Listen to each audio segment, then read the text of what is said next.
नमस्कार। अयमे हस्तो भगवान् नयं मे भगवतः। अयमे विश्वेशजोया शिव विमर्शिनः।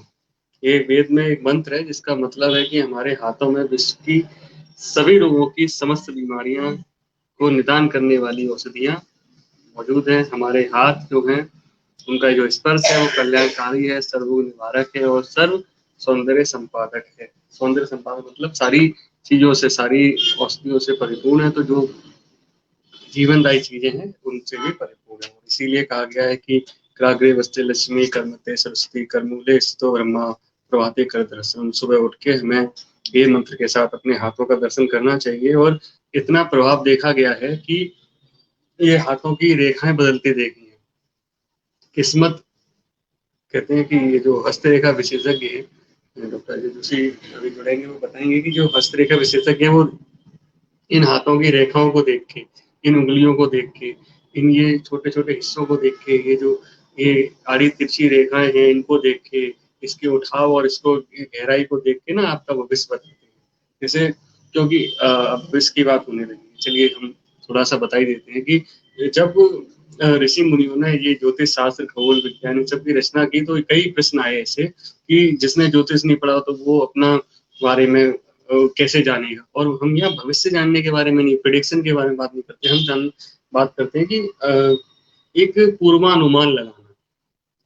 देखिए परमात्मा ने हमसे बहुत सारी चीजें छुपाई हैं। परमात्मा भविष्य कभी नहीं चाहते कि परमात्मा या ईश्वर कभी नहीं चाहता कि आपको भविष्य आपका पता चले। एक पूर्वानुमान जो ज्योतिष होते हैं, जो सुपर साइंटिस्ट थे हमारे ऋषि मुनि, तो उन्हीं के जो छोटे प्रतिरूप हैं आज के समय में, जो होलिस्टिक हीलर्स हैं, ज्योतिषचार्य हैं और आयुर्वेदचार्य हैं, वैद्य हैं, जो नेचुरोपैथ हैं, योग थेरेपिस्ट हैं, वो सब जो हैं वो हमारे उस सुपर साइंटिस्ट जो ऋषि मुनि हमारे पूर्वज थे उन्हीं के छोटे-छोटे प्रतिरूप हैं। तो वो वही काम कर रहे हैं जो वो करते थे। उन्हीं के रिसर्च को हम सब लोग आगे बढ़ा रहे हैं। हम भी उनमें से एक हैं, हमारी टीम भी उन्हीं में से एक है। तो जब उन्होंने रचना की ज्योतिष शास्त्र की, तो ये भी आया कि भई अगर किसी ने ज्योतिष शास्त्र नहीं पढ़ा हो, ठीक है? और नहीं उसको कोई ऐसा मिले तो वो अपना पूर्वानुमान कैसे करेगा, अपनी चीज़ें कैसे जानेगा? तो उन्होंने रेखाओं को देख के बताना कि भई हाथों की रेखाओं को देख के जान सकते हैं। किसी के अगर हाथ नहीं है तो पैरों की रेखाओं को देख के जान सकता है। अगर किसी के हाथों-पैर दोनों नहीं है तो माथे की रेखाओं को देख के जान सकता है। अगर किसी की ये भी नहीं है ना तो और भी गहरी है कि आप नाभि के चारों तरफ को देख के, अब जैसे डॉक्टर जोशी ने नाभि के बारे में आपको कितना कुछ बता दिया कि किसी की नाभि आपने देख ली तो आप पूरा बता दोगे उसका कच्चा-छिलका। एटलीस्ट पूरी चीज़ें तो नहीं, आप बीमारियों के बारे में और ये तो बता ही दोगे भई कहाँ क्या पीड़ा चल रही है और उसका ट्रीटमेंट कैसे करना है। तो जो ये जो पूरा शास्त्र है, चाहे वो नाभि विज्ञान से जुड़ा हुआ हो, चेहरा देख के बताना। अब चेहरा देख के आपने बीमारियाँ बता दी तो चेहरा देख के उसी शास्त्र में से छोटा-सा निकाला गया कि चेहरा देख के आपने बीमारी प्रेडिक्ट कर ली और वहीं से चेहरा देख के भविष्य, वर्तमान, भूत सब प्रेडिक्ट हो जाता है। और ज़्यादा देखेंगे ना तो कान देख के, ठीक है, हमारा शरीर के हाव-भाव देख के बहुत सारी चीज़ें थी ऐसी जो हमारे ऋषि मुनियों ने, हमारे पूर्वजों ने हमें दी थी। तो उन्हीं में से एक छोटा-सा हिस्सा है जिसके बारे में आज बात कर रहे हैं, मुद्रा चिकित्सा के बारे में। तो मुद्रा चिकित्सा जो है, अब मुद्रा की अगर हम बात करें तो हम जैसे मैं इस पोस्चर में बैठा हूँ तो ये भी एक मुद्रा है। कोई खड़ा है तो खड़ा होना एक मुद्रा है। कोई कैसे भी है वो एक-एक मुद्रा है। और यहाँ पे रिया वर्मा, अनीता गुप्ता जी, सुमिता चौधरी जी जुड़ गए हैं, सभी का स्वागत है। कमेंट ज़रूर करें। कमेंट करने से पता लगता है कि आप हमें लाइव देख रहे हैं, जीवित देख रहे हैं और आप लोग हमारी पूरी बात को सुन रहे हैं। अपने क्वेश्चंस को ज़रूर कमेंट में करें, जो भी आप जानना चाहते हैं, चाहे वो बीमारी से रिलेटेड हो, मुद्रा से, बैक फ्लोर, किसी थेरेपी से रिलेटेड हो, आपको कंसल्टेंसी चाहिए, पेड और फ्री कंसल्टेंसी दोनों हमारी अवेलेबल है। प्रोडक्ट की एक बहुत अच्छी रेंज हमारी अवेलेबल है। क्लासेस हमारी फ्री और पेड दोनों क्लासेस हमारी अवेलेबल है विद सर्टिफिकेट्स। तो आप कहीं भी एनरोल कर सकते हैं। हमारे सेशन बहुत सारे चल रहे हैं। हम लोग बहुत ज़्यादा पब्लिसाइज़ नहीं करते हैं फेसबुक वगैरह पे, लेकिन जो हमारी टीम है वो चालू रहती है, काम करती रहती है। तो जो हस्त मुद्रा की मैं बात कर रहा हूँ आज, पिछले सेशन में भी आपने मुद्रा चिकित्सा के बारे में थोड़ा-सा जाना, आज हम उसी के आगे बात करेंगे। तो हस्त मुद्रा चिकित्सा जो है उसकी हम बात करेंगे। तो ज्योतिष जो है, जो ये सब प्रैक्टिस करते हैं, उन्होंने देखा है कि जब आप इस मंत्र के साथ कराग्रे वस्ते लक्ष्मी कर्मते सरस्वती करमूले इस तो ब्रह्मा से के साथ आप डेली अपना हाथों के दर्शन करते हैं, तो ये जो रेखाएँ हैं, ये जो हमारी रेखाएँ प्रारब्ध से आती हैं, पिछले दिन के कर्म से आती हैं, तो धीरे-धीरे करके ये रेखाएँ भी बदलती हैं। और ये फुल प्रैक्टिकल है कि आपको अगर करना है तो अपने हाथों पे एक काला या स्याह रंग लगाइए, कोई डार्क कलर लगाइए, हाथों पे रेखाओं को एक प्रिंट ले लीजिए, स्कैन कर लीजिए। अब स्कैन नहीं है तो भी काला करके रख लीजिए, ठीक है, नहीं तो भी किसी स्कैनर पे स्कैन करके फोटो रख लीजिए, फिर ये चीज करिए।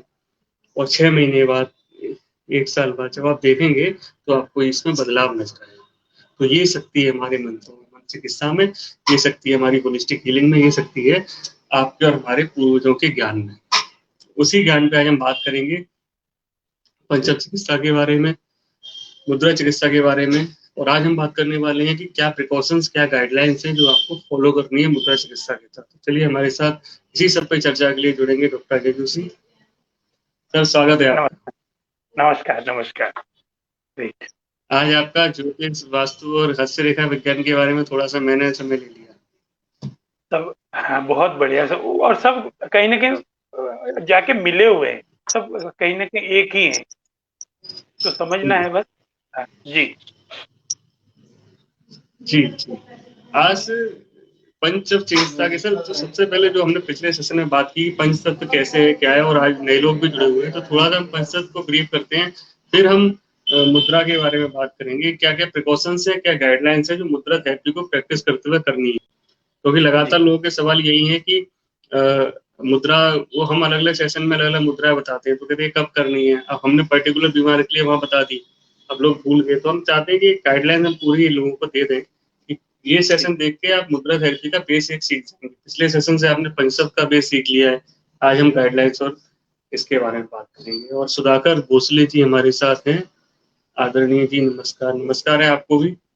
जी सर, जी। थोड़ा सा आप, फिर हम यहाँ गाइडलाइंस से तो बात करेंगे। यहाँ जो अपनी जो मुद्रा विज्ञान पे आज जो अपने को बात करना है, तो मुद्रा विज्ञान का जो बेस है वो पंच तत्व से जुड़ा है ना। तो हम पंच तत्व को यदि समझ लेंगे तो मुद्रा विज्ञान हमारे लिए आसान हो जाएगा। तो हमको पंच तत्व को समझना है, उसका सम्मान करना है, क्योंकि पंच तत्व से हमारा शरीर बना है। यदि हम सनातन धर्म की बात करें, मैं हिंदू धर्म या किसी धर्म की बात नहीं करती हूँ, सनातन धर्म की बात करता हूँ, तो हमारा सारा ब्रह्मांड, उसमें सूर्य पृथ्वी आकाश सब आ गए, धरती जीव जंतु प्राणी और मनुष्य, सभी का निर्माण 8 तत्वों से हुआ है ना। ऐसे हमारे शास्त्र भरे पड़े हैं। 8 तत्व कौन से हैं? पृथ्वी जल वायु अग्नि आकाश, मन बुद्धि और अहंकार। ये जो है ये प्रकृति के 8 तत्व हैं। अब इन 8 तत्वों में से हम 5 तत्वों के बारे में जानते हैं, इसलिए उसके बारे में अभी आज विस्तृत अपन बात करेंगे। इन सभी की, इन 8 तत्व की जो उत्पत्ति हुई है, वहां की शुरुआत हुई है, वो आत्मा या ब्रह्म की उपस्थिति के कारण है। एक बार क्या क्या हुआ, शरीर के अंग जो थे, हाथ हाथ बोलता बोले मैं खाता हूँ तो खिलाते हैं, दांत बोलता है मैं चबाता हूँ, तो सब अंग लड़ने लगे। पेट बोले मैं पचाता हूँ, तो लीवर, तो आत्मा ने कहा मुझे निकल जाने दो, फिर सब लड़ लेना। तो पंच तत्व का मूल जो है वो आत्मा या ब्रह्म है ना। अब ये क्या होता है, पृथ्वी से बनती औषधि, जितने भी पेड़ पौधे वनस्पति, औषधियों से बनता है अन्न, अन्न से बनता है वीर, और वीर से बनता है पुरुष या जो जीव बनता है, और शरीर उत्पन्न होता है। तो अब इन 5 तत्वों को हम समझते हैं। सबसे पहले हम बात करेंगे अंगूठे की, यह अग्नि तत्व। जब हम मुद्रा विज्ञान की बात करेंगे तो अग्नि तत्व मतलब फायर, फायर मतलब थंब, है ना। तो अग्नि जो है, इसकी उत्पत्ति जल से मानी गई है, और हमारे शरीर में जो अग्नि तत्व है ये ऊर्जा के रूप में विद्यमान है। इस अग्नि के वजह से ही हमारा शरीर चलायमान होता है ना। अग्नि तत्व जो होता है ऊर्जा, उष्मा, शक्ति और टेम्परेचर का प्रतीक है ना। हमारे शरीर में जितनी भी गर्माहट है या जो गर्मी को बैलेंस कर रहा है, ये सब अग्नि तत्व ही है। यही अग्नि, जिसको जठराग्नि भी बोलते हैं, खाना पचा के हमारे भोजन को पालती है। ये तत्व है जो अग्नि तत्व है, ये शरीर में बल और शक्ति प्रदान करता है। तो अभी हमने बात किया स्तंभ की, है ना। जी आगे अपन मुद्रा की बात करेंगे तो इनको घटाना बढ़ाना इसके बारे में बात करेंगे। अब इसके पास वाली उंगली, इंडेक्स फिंगर की हम बात करें तो ये वायु तत्व, वायु मतलब एयर, एयर मतलब इंडेक्स फिंगर, अंगूठे के पास वाली उंगली। ये जो वायु है, वायु के कारण ही अग्नि की उत्पत्ति है। जैसे हमने बताया कि अग्नि की उत्पत्ति जल के कारण है, ऐसे वायु की उत्पत्ति अग्नि के कारण है। हमारे शरीर में जो वायु है वो प्राण वायु के रूप में मौजूद है। वायु 5 प्रकार की होती है, अपान उदान, वो एक अलग विषय। तो आज हम प्राण वायु की बात करते हैं। शरीर में वायु के बाहर निकल जाने से प्राण भी निकल जाते हैं। जितने भी प्राण वो है प्राण, वो सब वायु तत्व न, जो 5 वायु बताई सभी वायु तत्व हैं। धरती भी श्वास ले रही है, वायु भी हमारी आयु भी है। वायु मतलब आयु है ना, जो हम श्वास के रूप में ऑक्सीजन लेते हैं, जिससे हमारा होना निश्चित है, और यही हमारा जीवन है, यही वायु तत्व है। अभी हमने अग्नि तत्व की बात करी, वायु तत्व की बात करी। अब हम बात करेंगे मिडिल फिंगर। मिडिल फिंगर मतलब आकाश तत्व। आकाश तत्व मतलब ईथर, स्पेस की बात करेंगे। तो ये जो आकाश एक ऐसा तत्व है जिसमें पृथ्वी, जल, अग्नि और वायु विद्यमान रहते हैं। जैसे देखो, बरसात भी होती है, धूप भी होती है, हवा भी रहती है। तो आकाश तत्व में ये चारों तत्व मौजूद है। ये आकाश तत्व ही हमारे अंदर आत्मा का वो है, वाहक है ना, कैरियर है। इस तत्व को महसूस करने के लिए साधना की जरूरत होती है। इसीलिए जो हम ये मेडिटेशन वगैरह करते हैं ना, उन लोग हम देखते हैं इनको इतना ज्ञान कैसे हो गया। ये आकाश तत्व जो होता है अभौतिक है ना, भौतिक रूप में विद्यमान नहीं है, ये दिखेगा नहीं रूप में। मन है, जैसे आकाश अनंत है, वैसे ही मन की कोई सीमा नहीं है। जैसे अभी मैं बात कर रहा हूँ मन से, तो ये आकाश के माध्यम से, मतलब सैटेलाइट के थ्रू पूरे विश्व में जा रहा है ना। जैसे आकाश में कभी बादल, कभी धूल, कभी बिल्कुल साफ होता है, वैसे ही मन भी कभी सुख, कभी दुखी, और कभी एकदम शांत रहता है। ये जो आकाश तत्व है, ये मन के रूप में शरीर में विद्यमान है। अब अभी हमने मिडिल फिंगर समझ ली, अब हम समझेंगे रिंग फिंगर। रिंग फिंगर मतलब पृथ्वी तत्व। पृथ्वी तत्व मतलब ईथर। ये 12% होता है हमारी पूरी बॉडी। ये जड़ जगत का हिस्सा है। पृथ्वी मतलब जड़ जगत का। हमारी देह जो दिखाई देती है वो भी जड़ जगत ही है, वह पृथ्वी तत्व है।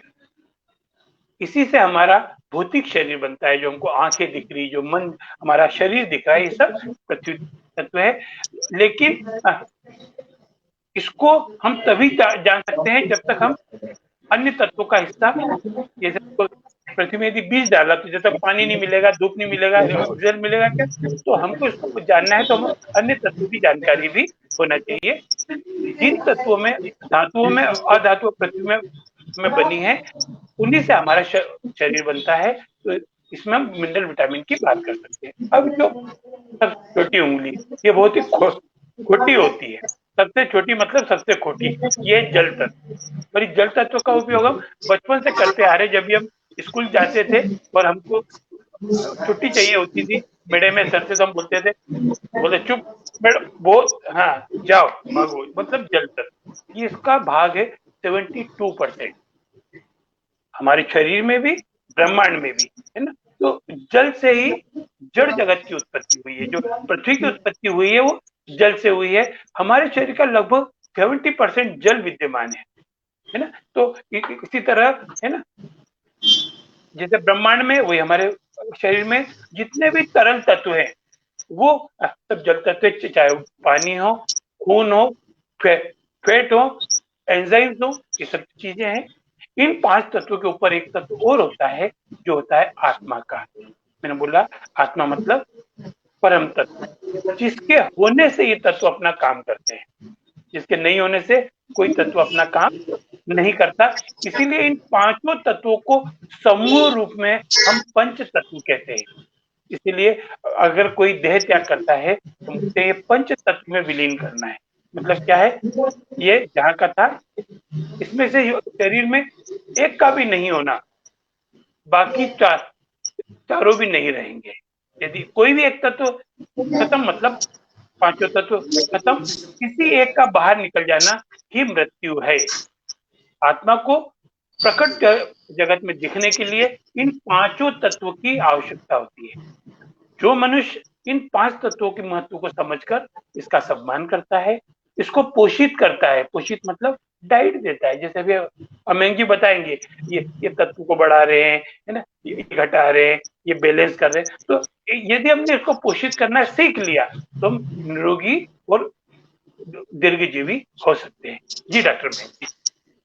बिल्कुल सर, बिल्कुल आपने ठीक कहा। और अग्नि तत्व की बात आपने कहा कि अग्नि तत्व गर्मी पैदा करती है, और गर्मी से ऊर्जा, और ऊर्जा से ही हमारा शरीर चल रहा है। तापमान से रिलेटेड है ऊर्जा, तापमान अग्नि तत्व से आते हैं शरीर में। ऊर्जा का जो सर्वाधिक स्थान है वो हमारा दिमाग है, मस्तिष्क है, ब्रेन है। और ब्रेन से ही हमारा सारा गतिविधि संचालित होती है।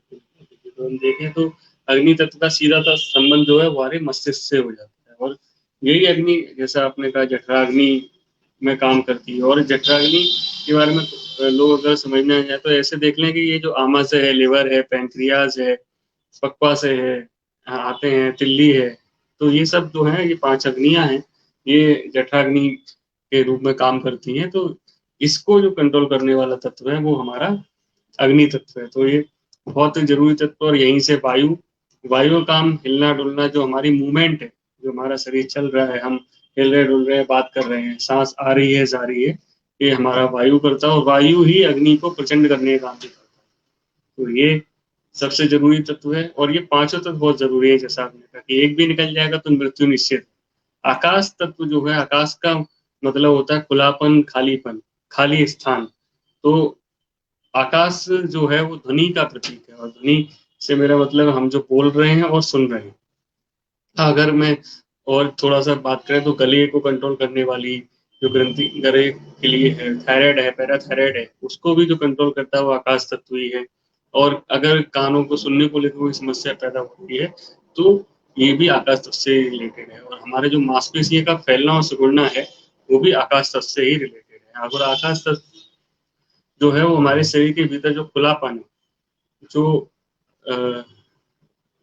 जो गैप आते हैं, वो आकाश तत्व से ही है। और अगर हम आकाश तत्व हमारे संतुलित रहता है तो हम उदारवादी होते हैं, हम एक मैत्री भाव वाले बन जाते हैं, हम लोगों से दोस्ती कर सकते हैं, हमारा जो स्वरूप है वो विराट बनता है, जैसे कि आकाश विराट है। तो ये तत्व का संतुलन में रहना हमारी साइकोलॉजिकल हेल्थ के लिए बहुत ज्यादा जरूरी है। तो और जो आध्यात्मिक विकास अगर अपना करना चाहते हैं तो उनके लिए आकाश तत्व का बैलेंस होना बहुत ज्यादा जरूरी है। यही पृथ्वी तत्व, पृथ्वी से हमें भोजन मिलता है, पृथ्वी सांस ले रही है, पृथ्वी हमें स्टेबिलिटी प्रदान करती है, एक रिलैक्सेशन प्रदान करती है। तो जब, और यहीं पे जब हमारा मन विचलित हो, जब हम भागदौड़ में हो, तो पृथ्वी तत्व हमें एक ठहराव भी देती है। और पृथ्वी ही हमारे शरीर को निर्माण करती है, ये हमने जाना। और हड्डियां और मांसपेशियां हमारी पृथ्वी तत्व से मजबूत होती हैं। और हड्डियों में हमारा जल तत्व भी काम करता है, लेकिन पृथ्वी तत्व जो है वो हमें स्थापित एक मजबूती प्रदान करता है, मांसपेशी प्रदान करता है। और यही जो है, ये पाचन के बाद जो मल त्याग है, या जो एक्सरसाइज है, जो निष्कासन है बॉडी में से, उसको भी पृथ्वी तत्व कंट्रोल करता है। तो जब भी किसी को कॉन्स्टिपेशन ऐसी चीजें हो रही है तो पृथ्वी तत्व के भी डिसबैलेंस की वजह से होती है। तभी हम जो मुद्रा बताते हैं वो इन्हीं से रिलेटेड है। अब जल तत्व जो हमारे शरीर में सबसे ज्यादा है, तो ये डायरेक्टली हमारे ब्लड से जुड़ा हुआ है। और हम अगर बात करें तो शरीर में 72% जल तत्व है, और अकेले 92% होता है हमारे ब्रेन में, मस्तिष्क में। तो बहुत जरूरी तत्व है। और अगर हम इसमें और ज्यादा बात करें तो महिलाओं में ये जो अंडकोश के निर्माण में, पुरुषों में जो वीर्य है उसके लिए काम करता है, मूत्र प्रणाली को कंट्रोल करता है, यूरिनरी ब्लैडर, और ये जो है उसको भी यही कंट्रोल करने का काम करता है। और हम बात करें स्किन की, सुंदरता को कंट्रोल करने वाला, जो रिजुविनेशन को कंट्रोल करने वाला तत्व है, जवान रखने वाला जो तत्व है, वो भी हमारा ये जल तत्व है। और एंडोक्राइन ग्रंथियों को भी कंट्रोल करता है। तो अब जो गुस्सा वगैरह जब इनको ज्यादा आता है तो उनको जल तत्व का प्रयोग करना चाहिए। और इनका सीधे सीधे हमारे स्वास्थ्य से संबंध है। हम पहले सेशन में बात कर चुके हैं कि हमारे शरीर में जल 72% है, पृथ्वी 12% है, वायु 6% है, अग्नि 4% है, और आकाश भी 6% है। तो ये सब जो है, ये बहुत कंट्रोल में रहना, बैलेंस में रहना बहुत जरूरी है। इनके बारे में हम आज पिछले सेशन में हमने बात की थी, आज थोड़ा सा उसी पे हम चल रहे हैं। तो अगर हम देखें, थोड़ा सा बैलेंस रहेंगे तो सारी चीजें ठीक है। अगर डिसबैलेंस होता है तो क्या होता है, अग्नि तत्व अगर बढ़ जाए, तो शरीर में गर्मी बढ़ जाएगी, त्वचा सूखने लगेगी। और जितने भी ये त्वचा रोग, अब जैसे देखिए अग्नि बढ़ेगी तो जल सूखने लगेगा, पृथ्वी तत्व कम होने लगेगा, तो त्वचा रोग आपको आने लगेंगे। ये एक तत्व के बढ़ने से दूसरे तत्व पे फर्क पड़ता है, उसी का ये निष्कासन है, उसी का ये रिजेपेंटिस है। तो खास खुजली होगी, एक्जिमा, सोरायसिस जैसी जो चीजें हैं वो अग्नि तत्व के बढ़ने से होंगी। पेट की गर्मी बढ़ जाएगी, एसिडिटी होने लगेगी, जलन होने लगती है, जो जो एसिड का रिफ्लेक्शन होता है, गैस का रिफ्लेक्शन होता है, गट जैसी जो प्रॉब्लम आती है वो अग्नि तत्व के बढ़ जाने की वजह से है। और इसके साथ ही क्या होता है कि बीपी हाई होने लगेगा, इसके साथ ही आपको बुखार भी आने लगेगा। और अगर हम बात करें तो गुस्सा बहुत आने लगेगा। इमोशनल हेल्थ पे जो है इसका प्रभाव, गुस्से को बढ़ाने के लिए। तो यहाँ पे ये ध्यान रखना है कि जिनका अग्नि तत्व बढ़ता है उनको इस बात का ध्यान रखना चाहिए। अच्छा, जब ये कम होने लगेगा तो आपकी त्वचा ठंडी रहेगी, आपको सर्दी जुकाम, साइनस है, अस्थमा, ब्रोंकाइटिस जैसी बीमारियां होने लगेंगी। और अगर हम मानसिक रोगों की बात करें तो डिप्रेशन जैसी चीजें भी होने लगती हैं। अब देखिए क्या होता है कि जब आपको बहुत ज्यादा गुस्सा आ रहा है वो, और जब बिल्कुल गुस्सा नहीं आ रहा है, बिल्कुल दबे कुचला महसूस करें, दोनों ही स्थिति खतरनाक है। तो कम और ज्यादा होना कितना प्रॉब्लम ला सकता है, ये भी इसमें देखिए। पेट की जठराग्नि बंद पड़ जाएगी, पाचन ठीक से नहीं होगा, पाचन ठीक से नहीं होगा तो मोटापा, डायबिटीज जैसे रोग आएंगे। मेटाबॉलिज्म जो है बॉडी का वो कम हो जाएगा, फैट बढ़ जाएगा। तो ये भी दिक्कत वाली चीजें हैं, ये केवल अग्नि तत्व है। वैसे वायु तत्व अगर डिसबैलेंस होगा तो गैस होने लगेगी, एसिडिटी होती है अग्नि तत्व से, और वो एसिडिटी गैस में कन्वर्ट हो रही है वायु तत्व के असंतुलन की वजह से। तो इसको संतुलन में रखना बहुत जरूरी है। अब यही हमें क्या लेके आता है, ये हमारे ब्लड सर्कुलेशन को खराब करता है। कमर में दर्द, सर्वाइकल और जॉइंट के जितने भी पेन है कहीं पे भी, वो वायु तत्व के असंतुलन से होते हैं। सियाटिका और जो मांसपेशियों के दर्द है, मस्कुलर जो पेन है, हृदय की पीड़ा, इस तरीके की जो चीजें हैं वो हमारे वायु तत्व के संतुलन से होती हैं। पेट दर्द भी इसकी वजह से होता है। और जो ये वायु तत्व कम हो जाता है तो सांस से जुड़े हुए रोग होते हैं हमारे। और इसकी वजह से, वायु तत्व की कमी की वजह से हम लेथार्जिक फील करेंगे, आलसी फील करेंगे, ठीक है। और इसकी वजह से माइंड मेंटल डिस्टर्बेंस रहेगा, मानसिक तनाव रहेगा, निराशा, एक एक डिप्रेशन जैसा रहेगा। और मेमोरी लॉस भी वायु तत्व की वजह से होता है। हमारी मेमोरी वीक होने लगेगी, हमें याददाश्त जो है हमारी कमजोर होने लगेगी। और वायु की कमी से अग्नि भी कम हो जाती है। तो कॉन्स्टिपेशन और जो रोग हैं वो भी इससे डायरेक्टली रिलेशन रखती है। तो ये ध्यान रखने की चीज है। अब जो तीसरा तत्व है वो है आकाश तत्व। आकाश तत्व हमने पहले बात की कि ध्वनि से रिलेटेड है, साउंड से रिलेटेड है। तो अगर आकाश तत्व डिस्बैलेंस होगा तो सुनने व बोलने की रोग होने लगेंगे, गले के रोग होंगे, कफ के रोग होंगे, गला खराब होना, कान में दर्द होना, सुनाई कम देना, कानों के समस्या रोग, बच्चों का तुतलाना है, आवाज बैठ जाती है, छोटे बच्चों देर से बोलते हैं, या गूंगे बहरे बच्चों का पैदा होना, थायराइड, ठीक है, ये सब इससे जुड़ा हुआ है। और अगर ये कम कम हो जाता है तो हड्डियां कमजोर होने लगती हैं। जो जोड़ों के बीच की खाली जगह है, जो गैप रहता है हड्डियों में, वहां पे दर्द होने लगता है, जोड़ों पे दर्द होते हैं, कैल्शियम की कमी होने लगती है। और आकाश की वजह से हम क्या होगा कि हम सेल्फिश हो जाएंगे, हम स्वार्थी हो जाएंगे, हम नैरो माइंडेड हो जाएंगे, अपने बारे में सोचने लगेंगे केवल, और सहनशीलता हमारी कम हो जाएगी, और हमारा जो रिलेशन है वो खराब होने लगेगा। तो ये आकाश तत्व के डिसबैलेंस से होता है। तो यही ध्यान रखने वाली चीज है। अब यही हम बात करते हैं पृथ्वी तत्व की। पृथ्वी तत्व के असंतुलन से जो रोग होंगे, अगर ये बढ़ जाएगा तो सबसे ज्यादा क्या होगा, सबसे पहले होगा मोटापा, आपका वजन बढ़ेगा, मोटापे से जुड़े हुए रोग बढ़ेंगे, कोलेस्ट्रॉल लेवल बढ़ने लगेगा, डायबिटीज हो जाएगी, शरीर में भारीपन, जड़ता, उदासी, और आप तो तामसिक नेचर के हो जाएंगे, आलसी हो जाएंगे, काम करने में बहुत दिक्कतें आएंगी। और भाई जब ये कम हो जाएगा, कमजोरी आएगी, खून की कमी, हीमोग्लोबिन की कमी, और विटामिन मिनरल्स की बॉडी में कमी हो जाएगी, आपको बहुत ज्यादा थकान महसूस होगी। अब देखिए बढ़ने की वजह से भी आलस है और कम होने की वजह से भी आलस है। वो आलस है कि आपका वजन ज्यादा हो गया तो आप कम करने वाला आलस है, और यहाँ पे क्या है, कमजोरी की वजह से आलस है। तो ये ध्यान में रखने की बात है। और बच्चों का क्या है कि हाइट नहीं बढ़ती है, बाल झड़ते हैं, बालों का जल्दी सफेद होना, सर्दी जुकाम, इम्यून सिस्टम जो कमजोर हो रहा है, आजकल बहुत ज्यादा बात हो रही है। तो इम्यून सिस्टम को अच्छा रखने के लिए पृथ्वी तत्व बहुत जरूरी है। इम्यून सिस्टम के लिए जो है जल तत्व भी जरूरी होता है, जिसका हम बात करेंगे। तो दोनों तत्व मिलकर हमारे इम्यून सिस्टम को कंट्रोल करते हैं। हम बात करते हैं जल तत्व की। तो जल तत्व के अगर बढ़ जाता है तो शरीर में क्या होगा, ड्रॉप्सी हो जाएगी, फेफड़ों में पानी जो भर जाता है, मस्तिष्क में पानी भर जाना। आपने देखा होगा कि कई लोगों के हाथी पांव जैसी जो प्रॉब्लम है वो आती है, शरीर में सूजन हो जाती है, सर्दी जुकाम, और नाक व आंख से जो पानी बहता है वो भी जल तत्व के बढ़ जाने की वजह से है। और जब ये कमी हो जाएगी, जैसे निर्जलीकरण हो जाएगा, डिहाइड्रेशन हो जाएगा, त्वचा का सूखापन है, जो त्वचा रोग होते हैं, हाथ पे एड़ियां फटती हैं, आंखें फटती हैं, और जो कोमल त्वचा है वो रूखी हो जाती है, चेहरे पे झुर्रियां पड़ते हैं, दाग धब्बे पिंपल्स, ये सब इसके कम होने की वजह से। तो ये हमें बहुत ध्यान रखने वाली चीज है कि जो पथरी बन जाती है या फिब्राइड बनती है ना, मूत्र रोग हो जाते हैं, गुर्दे मूत्राशय में पथरी बनती है, वो भी जल तत्व की कमी से होती है। और ये जो है, अब हमने समझा कि पंचतत्व जो है वो हमारे शरीर के शारीरिक और मानसिक रोग पंचतत्वों से ही संतुलित रहते हैं, और उन्हीं से, अगर उनके असंतुलन से ही ये सारे शारीरिक मानसिक रोग पैदा होते हैं। तो अब जब हमने जान लिया है कि पंचतत्व से ये हो रहा है, पंचतत्व का हमें सम्मान करना है, पंचतत्व के असंतुलन से ही रोग हमें आ रहे हैं, तो हमें ठीक भी ये पंचतत्व ही करेंगे।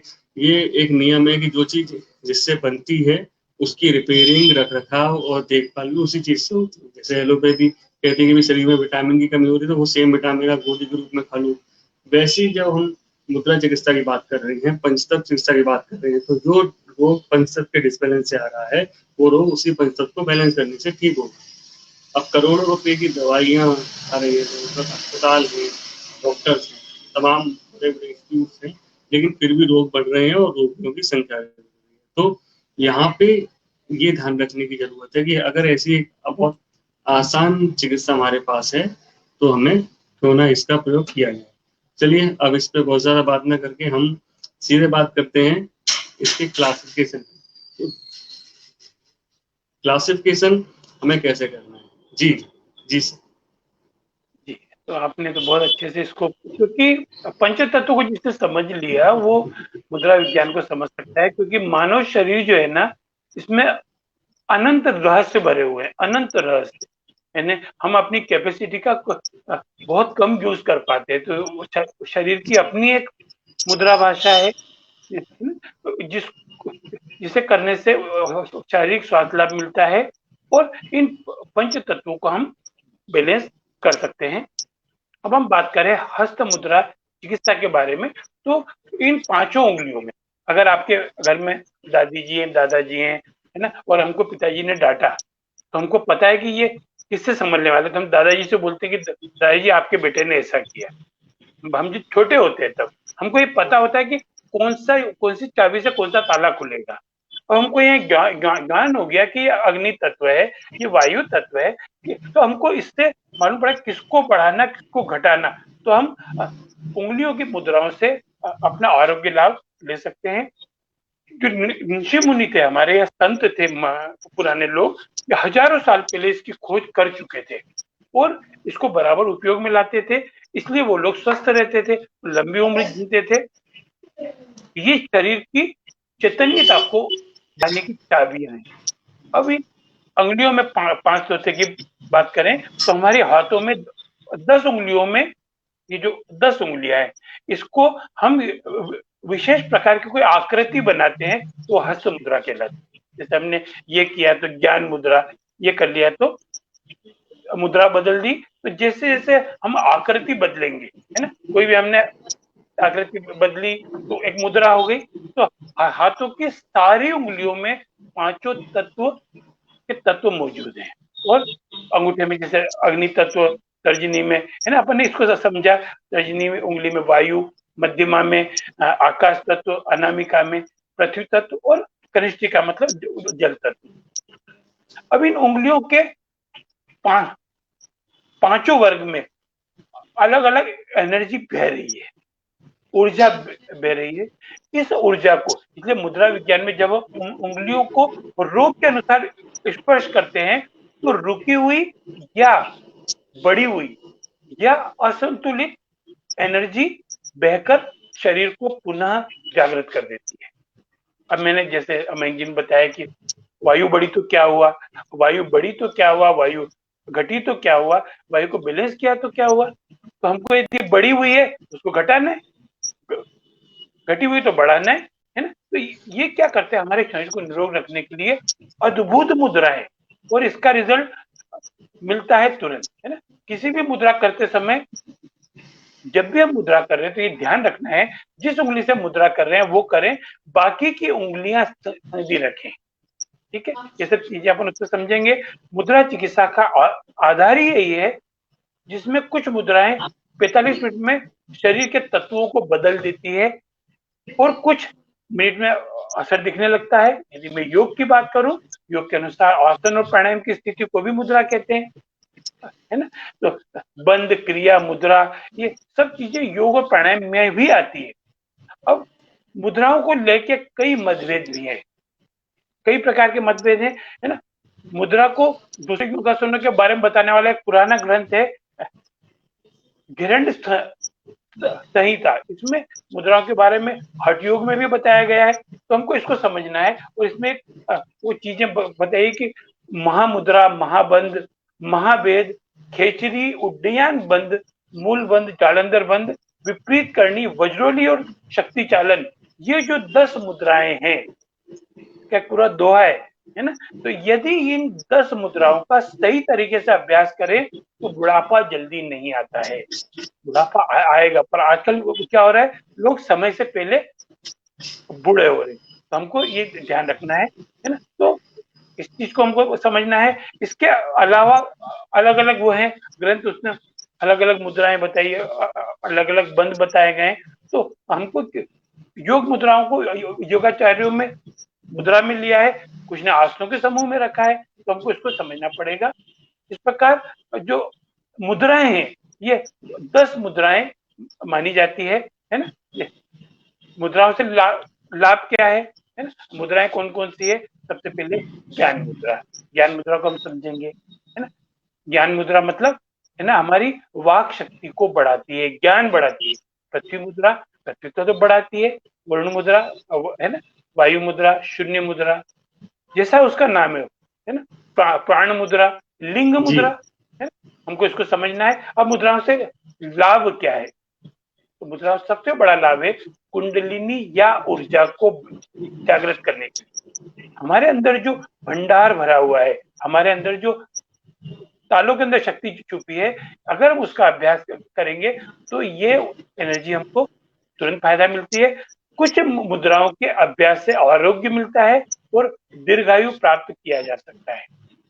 दीर्घायु बोला है, पूर्ण आयु, जितनी हमारी आयु है हम पा सकते हैं। और एक जो हनुमान चालीसा में जो दुआ आता है, अष्ट सिद्धि नव निधि के दाता, तो इसको यदि योग अनुसार अष्ट सिद्धि और नौ निधि भी प्राप्त करना है तो हम मुद्राओं को प्राप्त कर सकते हैं, है ना। तो इन उंगलियों में हमने आज समझा, उंगलियों में 5 वर्ग हैं, अलग अलग एनर्जी बह रही है, हमको इसको प्राप्त करना है। जी बहन जी। बिल्कुल। अब जब ये मुद्रा हमें प्रैक्टिस करनी है तो उससे पहले हमें ये जान लेना चाहिए कि इनके प्रिकॉशंस क्या हैं, गाइडलाइंस क्या है, और उससे पहले कि हम ये किस किस चीज़ों पे काम करती हैं, थोड़ा सा एक क्लासिफिकेशन है जो एक बार समझना जरूरी है कि मुद्रा को अगर हम बात करें तो सारी जो मुद्राएं हैं वो इन्हीं 5 उंगलियों से बनेगी, इन्हीं 5 उंगलियों के संगम से बनेगी, चाहे टच करके बने, नीचे लगा के बने, या कैसे बने। इस बारे में थोड़ा सा और मैं बता देता हूँ कि जब भी हम अंगूठे को, अग्नि तत्व को, किसी तत्व को के बेस से हम टच करते हैं तो वो तत्व बढ़ने लगेगा शरीर में हमारे, और अगर हम इसी उंगली को दबा देते हैं अंगूठे से तो वो तत्व हमारे शरीर में कम होने लगेगा। और यही अगर हम दोनों अंगूठे को और उस उंगली को टच करते हैं, इसके टिप को टच करते हैं, तो ये तत्व को बैलेंसिंग होने लगेगी। तो ये एक जानना जरूरी है, थंब रूल है ये हमारा, कि मुद्रा चिकित्सा का ये एक थंब रूल कि कम कैसे होता है, बढ़ता कैसे और बैलेंस कैसे होता है।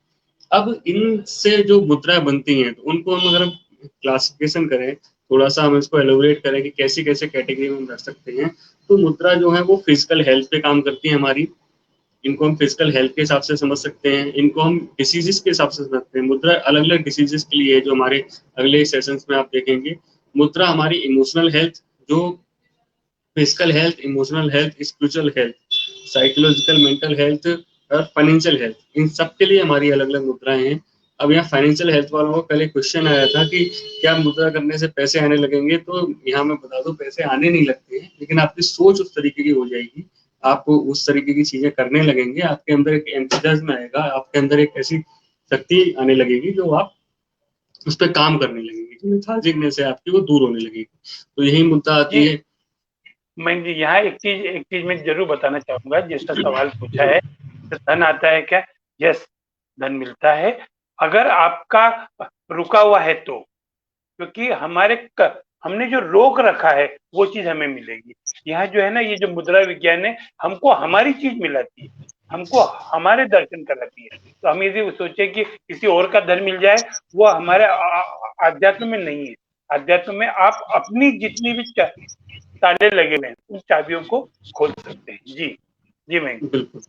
अब यहाँ पे हमें ये समझने की जरूरत है कि मुद्रा जो है हमारी मेडिटेशन के लिए, ध्यान के लिए है। मुद्रा हमारे वर्सेटाइल पर्सनैलिटी डेवलपमेंट के लिए है, कि जो आजकल पर्सनैलिटी डेवलपमेंट की बात की जाती है, तो अलग अलग पर्सनैलिटी की जो कमियां हैं या जिनको हमें निखारना है, उनके लिए मुद्रा का प्रयोग कर सकते हैं। मुद्रा हम फ्यूचर प्लानिंग के लिए भी हैं, लोग फ्यूचर के लिए अच्छा प्लान करना चाहते हैं, तो कौन कौन सी मुद्रा करके अच्छी चीजें निकल के आ सकती हैं, वो भी है। मुद्रा हम अपने रिलेशनशिप को अच्छा करने के लिए, जैसे कि हमने बात की, साइकोलॉजिकल मेंटल हेल्थ को कंट्रोल करेगी, इमोशनल हेल्थ को कंट्रोल करेगी, आपको क्या बोलना है, क्या कहना है, कहाँ पर क्या कहना है, कहाँ पर क्या बोलना है, तोल मोल के बोलने की बात जो है वो आप मुद्रा से सीख सकते हैं। ऐसे ऐसे एग्जाम्पल हमारे को मुद्रा चिकित्सा में आए हैं, जो कई लोग ऐसे हैं जो कुछ भी कहीं बोल देते हैं, कई लोग हैं जिनको क्या बोलना है, या कई लोग हैं जो बोलना चाहते नहीं बोल पाते, तो वो सब भी मुद्रा से ठीक होता है। यही मुद्रा जो है कुंडलिनी जागरण में काम करेगी।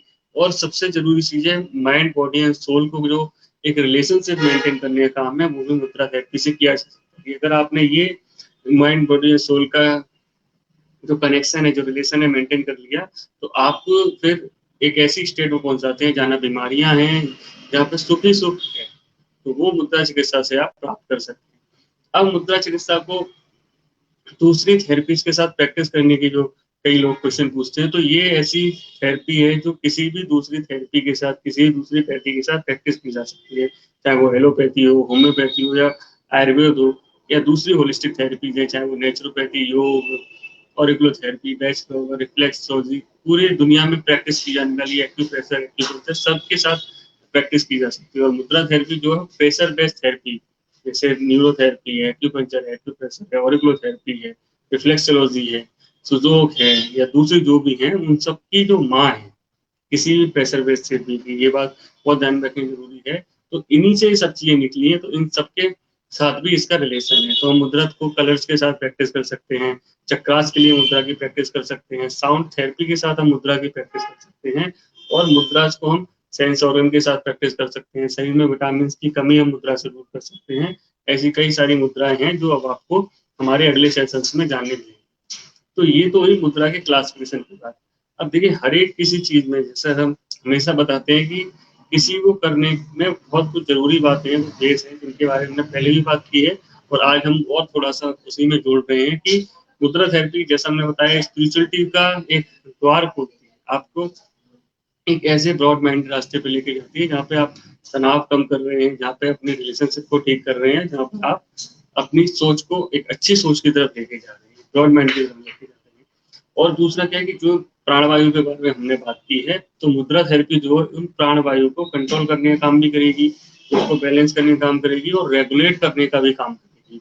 रेगुलेशन सबसे ज्यादा जरूरी होता है किसी भी एनर्जी का, तो वो मुद्रा थेरेपी बहुत अच्छे से करती है। मुद्रा जो है वो हमारे इम्यूनिटी सिस्टम को बहुत अच्छे से कंट्रोल करेगी, बहुत अच्छे से बढ़ाएगी, और जैसे हमें जरूरत है उस तरीके तक लेके जाएगी। अगर आप देखेंगे तो कई सारे ऋषि मुनि के, भगवान की जो फोटो हमें देखने मिलती है, जो चित्र देखने मिलते हैं, उसमें वो अलग अलग मुद्राओं में ही देखने मिलेंगे आपको। जैसे ज्यादातर या तो ज्ञान मुद्राएं मिलेंगे, या इस तरीके से आशीर्वाद देते हुए, अभय देते हुए मिलेंगे, या पुष्पांजलि की जो मुद्रा है, ये भी एक ध्यान की बहुत विशेष मुद्रा है, कि इस तरीके से करके हम ध्यान करते हैं। ये बहुत ध्यान की मुद्रा है। भगवान बुद्ध आपको देखेंगे तो आप इस तरीके की मुद्रा में भगवान बुद्ध आपको देखने मिलेंगे। तो ये सब जो हस्त मुद्राएं हैं, ये काफी पुरानी है, और लोग इसको हजारों सालों से प्रैक्टिस करते आ रहे हैं।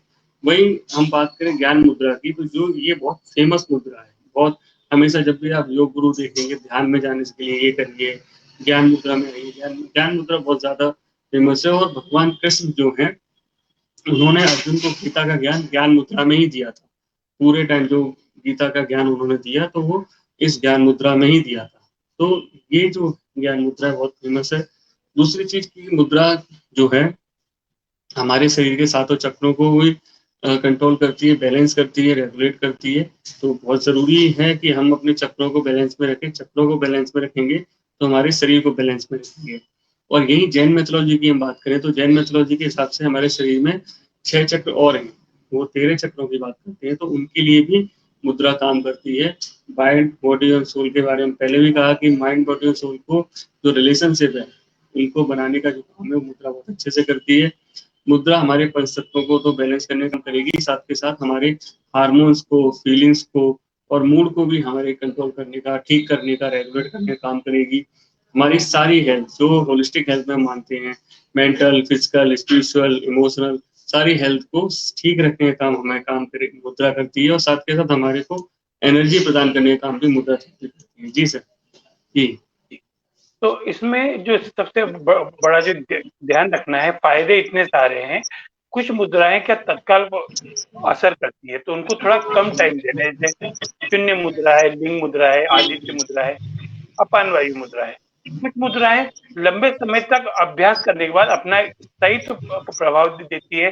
उसको हम 45 मिनट कर सकते हैं, करना चाहिए उसे चलते फिरते, उठते बैठते करना चाहिए। जैसे ज्ञान मुद्रा, जैसे अमन जी ने बताया, ज्ञान मुद्रा, प्राण मुद्रा, पृथ्वी मुद्रा, अपान मुद्रा जो कब्जियत के लिए सबसे अच्छी है ना। सहज शंख शंख मुद्रा है ना। इनकी कोई सीमा नहीं है, इनको अधिक समय करने से अधिक लाभ मिलता है। फिर हमको एक ध्यान रखना है, बाएं हाथ से मतलब हमारा जो लेफ्ट हैंड है उससे जो मुद्रा करेंगे उसका प्रभाव, बाएं हाथ का प्रभाव दाहिने ओर के अंगों पे पड़ता है, और दाहिने हाथ से मुद्रा करते हैं उसका यानी विपरीत प्रभाव पड़ता है। ऐसा भी देखा गया है। मैं फिर बता रहा हूँ, किसी पुस्तक में ये लिखा होगा जिस तरफ की मुद्रा उधर का प्रभाव होता है, पर यहाँ जो हमारे जो ग्रंथ संहिता में लिखा है कि जिस हाथ से मुद्रा करोगे उसके विपरीत असर में फर्क पड़ता है ना। मुद्रा को स्पर्श करना है तो स्पर्श करने में हमको हल्का सा टच करना है, सहज होना चाहिए ये, और बाकी की उंगलियां सीधी रखना है या प्रेशर नहीं देना है। ये तो हमको ये ध्यान रखना है मुद्रा में टाइम कितना है। इसीलिए हमारे पास योग गुरु या कोई जानकार व्यक्ति होना चाहिए जिससे हम समझ सके हमको कौन सी उनको करना है, और सरल सरल मुद्राओं को सीखें, उनका समय ध्यान रखें, तो हम बहुत सारा फायदा ले सकते हैं। क्योंकि हमेशा ही ध्यान रखना, एक जो ऑर्गन क्लॉक होती है, समय की घड़ी के इस समय ऑर्गन काम करता है, वैसे ही इनका अभ्यास करने का भी अपना एक समय है। भोजन के पहले, भोजन के बाद, यानी जैसे वज्रासन, एक अच्छा क्वेश्चन है कि वज्रासन कब करना चाहिए? खाना खाने के बाद। क्यों? क्योंकि पचाता है। बाकी समय में भी कर सकते हो, और उसका बेस्ट टाइम क्या है? ऐसे ही मुद्राओं को जब भी हम सुबह बैठते हैं पूजा पाठ करने के बाद, सूर्योदय के समय दोपहर 12 बजे शाम को करना चाहिए, और समय का इसमें विशेष ध्यान रखना चाहिए। और कोई मुद्रा करने से यदि हमें कुछ ऐसा लगता है कि कुछ चीज बढ़ रही है, तो कई बार उभार भी आता है, तो हमको उस मुद्रा का हमको ये भी मालूम है कि ये चीज वायु बढ़ रही है, पित्त बढ़ रही है, कब बढ़ रही है, उनको कैसे संतुलित करना। जैसे अभी डायबिटीज का जो सेशन हुआ था उसमें ये मुद्रा बताई थी, है ना। इसको जो हम करेंगे, है ना। ब्लड प्रेशर है, ब्लड प्रेशर के लिए वो जो स्माइली बॉल आती है, स्माइली बॉल को हाथ में लेके दबाएंगे, ये तो हमारा बीपी नॉर्मल होता है। ऐसी छोटी छोटी सी चीजें हैं, हमारे पिटारे में होना चाहिए। हमारा शरीर है, हमको खुद को डॉक्टर बनना पड़ेगा, हमारा डॉक्टर कोई और हो ही नहीं सकता। क्यों? क्योंकि हम हमारी भाषा जानते हैं। जी भाई। बिल्कुल। और यहाँ मुद्राओं का जो समय है वो हर मुद्रा का अलग अलग है। वैसे तो एक जनरल में हम बात करें तो आप 45 मिनट तक कोई मुद्रा कर सकते हैं, लेकिन जैसे सूर्य मुद्रा है, आदित्य मुद्रा है जिसके हम बात करें, सूर्य मुद्रा और या जो दूसरी ऐसी मुद्राएं जिनको कम समय के लिए करना है, वो जब हम सेशन में बात करेंगे तो हर मुद्रा के साथ ये भी बात करेंगे कि इसको कैसे करना है, क्या प्रिकॉशंस है। लेकिन इन जनरल हम बात करें तो 45 मिनट तक आप कर सकते हैं। आप लगातार भी कर सकते हैं, आप 5-5 मिनट के लिए पूरे दिन में कर सकते हैं। इसको 24 आवर्स में 45 मिनट आपको करना है। दूसरी चीज बात की थी किसी ने कि हमें कौन से आसन में करना है, क्या करना है, तो आप इसको चलते फिरते उठते बैठते कभी भी कर सकते हैं। लेकिन अगर इनका अधिक फायदा उठाना है तो आपको स्थिर आसन में बैठ के, जैसे हम सुखासन में बैठे, पद्मासन में बैठे, उसमें बैठ के और डीप ब्रीथिंग के साथ, लंबी गहरी सांसें लेने के साथ अगर हम मुद्रा की प्रैक्टिस करेंगे तो आपको इनके बहुत ज़्यादा फायदे मिलेंगे। और दूसरी थेरेपीज के साथ भी आप इनको प्रैक्टिस करते हैं, हम ऑलरेडी आपको बता चुके हैं। और कई लोग क्वेश्चन करते हैं सर कि मेरे को समय नहीं मिल रहा है, तो आप जिस समय आपको समय मिल रहा है उस वक्त आप करें, नहीं है तो आप कहीं आ रहे हैं, जा रहे हैं, जैसे भी समय मिला करें। अगर आप दोनों हाथ से नहीं कर सकते तो एक हाथ से करें, लेकिन बस जरूरी ये है कि आप इसकी प्रैक्टिस जरूर, क्योंकि अगर आप प्रैक्टिस करेंगे तो आपको बहुत फायदा मिलेगा। और कई लोग पूछते हैं कि इसका इंस्टेंट रिलीफ मिलता है नहीं, है क्रॉनिक में काम करेगी, एक्यूट में काम करेगी। तो मुद्रा जो है एक्यूट में तुरंत काम करती है, क्रॉनिक में फायदा देखने के लिए आपको एटलीस्ट एक 45 दिन का चक्र होता है, उसको पूरा करने की जरूरत है, तब आपको बहुत ज्यादा फायदे इसके देखने मिलेंगे। और जैसे आदित्य मुद्रा है, सूर्य मुद्रा है, ये तो इंस्टेंट काम करती है। अपान वायु मुद्रा है, वायु मुद्रा है, ये बहुत इंस्टेंट काम करने वाली है। तो इनका प्रयोग आप कम समय के लिए करेंगे और जरूरत के हिसाब से करेंगे। तो वही अब हम बात करें, जैसे हम पहले ही जान चुके हैं कि हम अगर लेफ्ट हैंड की मुद्रा करते हैं तो उसका जो प्रभाव है हमारे राइट हैंड पे आएगा, और राइट हैंड की मुद्रा करेंगे तो उसका प्रभाव हमारे लेफ्ट हैंड पे आएगा। तो अकॉर्डिंगली जैसी आपकी जरूरत है उसके हिसाब से आपको मुद्रा की प्रैक्टिस करनी है। यहाँ पे एक जरूरी चीज ये भी बताने लायक है कि आप दोनों हाथों से अलग अलग मुद्राएं भी कर सकते हैं, जैसी आपकी जरूरत है। कई मुद्राएं आपको ऐसी भी आगे जानने मिलेंगी जो दो हाथों से अलग अलग मुद्रा बन के एक हस्त मुद्रा बनती है। इसका प्रभाव किसी पर्टिकुलर बीमारी के लिए हो सकता है या किसी जरूरत के हिसाब से आप कर सकते हैं।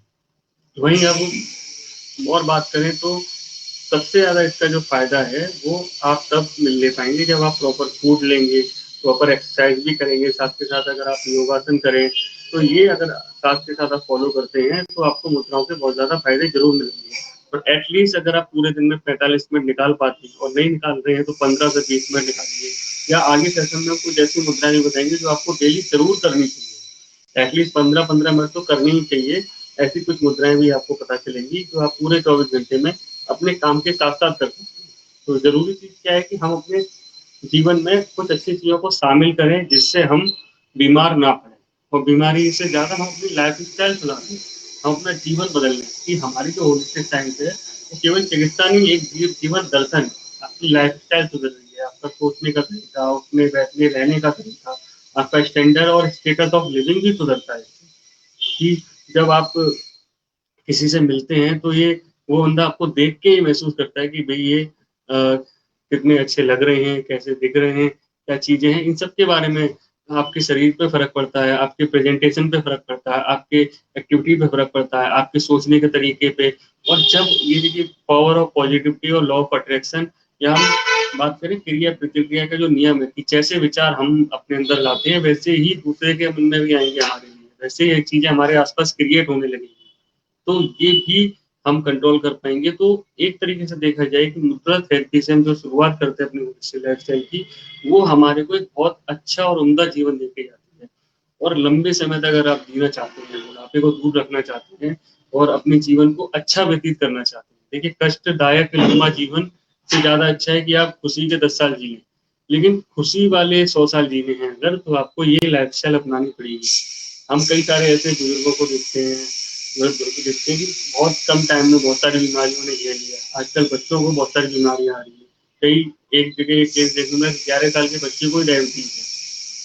तो ये सब जो चीजें हैं, छोटे छोटे बच्चों को मोटापा हो रहा है, चश्मे लग रहे हैं, 40 साल की एज में, 30 साल की एज में, 35 साल की एज में हार्ट अटैक आ रहे हैं। तो ये बहुत, मतलब हम एक ऐसी लाइफस्टाइल अपना रहे हैं कि जहाँ पे हम अपने आप का ध्यान ही नहीं रख रहे हैं। और वो अलग बात है कि आज इतनी तमाम सुविधाएं मौजूद हैं, तमाम बड़े हॉस्पिटल्स मौजूद हैं, तो जहाँ पे इलाज आपको मिल जाता है। आप हार्ट अटैक आया, आपने ऑपरेशन किया, ठीक है, आप चलते फिरते।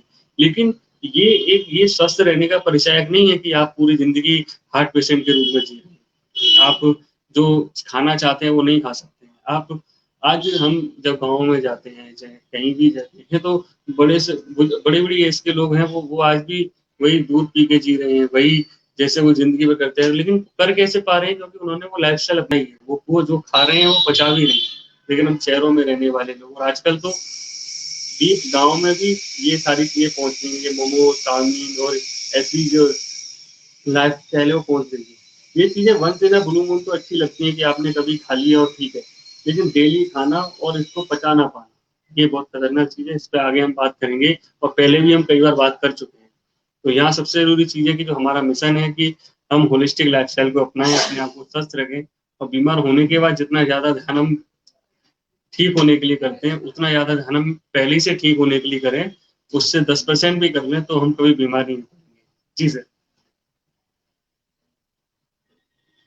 जी, मैं जी यहाँ एक चीज जो है कि कुछ रोग हम बुलाते हैं, कुछ खुद चल के आ रहे हैं। जैसे अभी एक वायरस आया है, जैसे असंख्य वायरस अभी मौजूद हैं और वो ब्रह्मांड में। तो यहाँ मुझे एक पिक्चर का गाना याद आ रहा है और वो यहाँ बहुत ही सही होगा, अमिताभ बच्चन की आवाज में है कि घने जंगलों से गुजरता हुआ कहीं जा रहा था नहीं, आ रहा था, नहीं बोलती उफ वो मंगल की रात, मुझे याद है वो थी जंगल की रात।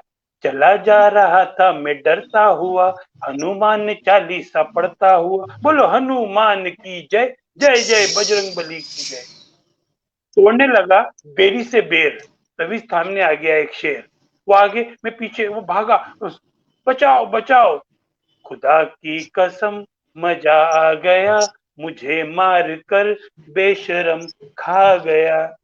तो ये स्टोरी वो बच्चों को सुना रहा है मिस्टर नटवरलाल में। तो एक बच्चा पूछता है लेकिन आप तो जिंदा हो। उसका जवाब था, ये जीना भी कोई जीना है लल्लू। तो ये घना जंगल मतलब बीमारियां बाहर ब्रह्मांड में, हमको इसके बीच रहना है। शेर मतलब ये छोटा सा वायरस आ गया है ना, और हम कि केवल अपनी मुद्राओं से, खाने पीने से, होलिस्टिक हेल्थ को अपना के हम जिएंगे।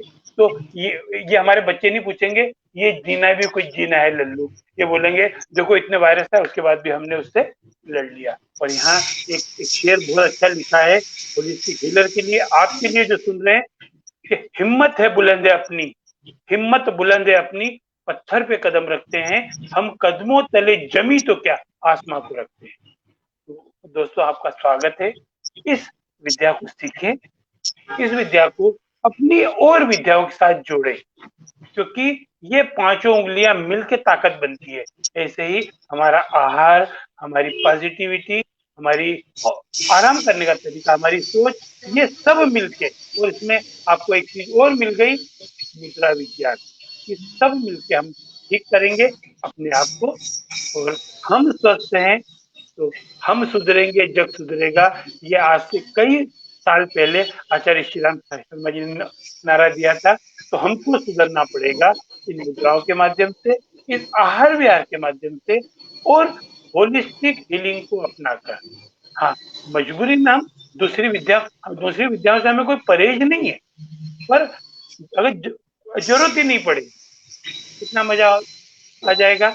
जैसे एक मेरे विद्यार्थी हैं, स्टूडेंट हैं, उनके वीडियो बहुत वायरल होते थे, नेता नगरी है ना, कुछ बोला वीडियो वायरल होते थे, तो उनको मैंने ये मुद्रा बताई, ज्ञान मुद्रा लगाओ।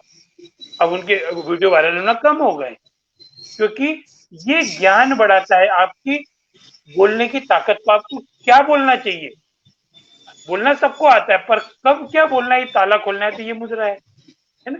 फिर जैसे इसी अभी अपन आगे आगे जैसे जैसे जाएंगे तो आप इसको लगातार सुने और इस वीडियो को जितना ज्यादा लोगों तक पहुंचाए। और आपके कोई सवाल हो तो आप जरूर दें, क्योंकि आपके साथ सवाल ही हम लोगों से वो निकलाएंगे जो अंदर हमारे अंदर भरा है, क्योंकि हम सब आप लोगों से ही सीखते हैं। आज बात करके बहुत अच्छा लगा। मेंग जी ने बोला था कि नहीं, बहुत मजा आने वाला है, और ये जो विषय निकले हैं, एक एक विषय पे आप थोड़ा सा, और आपके पास भी कोई ऐसा ज्ञान है तो आप बिल्कुल इस प्लेटफॉर्म पे आए, हम आपका स्वागत करते हैं। और हमको इस विद्या को जन जन तक पहुंचाना है, हमारा एक ही उद्देश्य है। हाँ, है ना, we teach one they treat one, they teach one they treat one, यही नारे को हम आगे आगे आगे आगे बढ़ाते जाएंगे। और एक समय ऐसा होगा हमारा पूरा विश्व, क्योंकि हम विश्व के स्वास्थ्य की बात करते हैं, हम केवल मैं में नहीं घुसते, हम की बात करते हैं। और है ना, हमारे प्रधानमंत्री जी कहें या हमारे देश के जितने आध्यात्मिक गुरु हैं, सबकी एक ही चाहत है, आप जो आपकी कुर्सी में बैठा है वो बंदा स्वस्थ रहे, है ना। हम सब आपके स्वास्थ्य की मंगल कामना करते हैं। जी महेंद्र जी। बिल्कुल। और इसी कामना के साथ कि आप लोग स्वस्थ रहें, मस्त रहें, व्यस्त रहें और अपने अनुभवों को हमारे साथ जरूर साझा करें। कई लोग मैसेज करते हैं, कई लोग तमाम चीजें भेज रहे हैं, तो ऐसे आप करते रहिए, अपने क्वेश्चन पूछते रहिए और अगर आपके पास कोई अनुभव है, कोई बातें आप शेयर करना चाहते हैं तो हमारे साथ जरूर करें। हम मिलेंगे अगले सेशन में, तब तक के लिए इजाजत दीजिए। नमस्कार।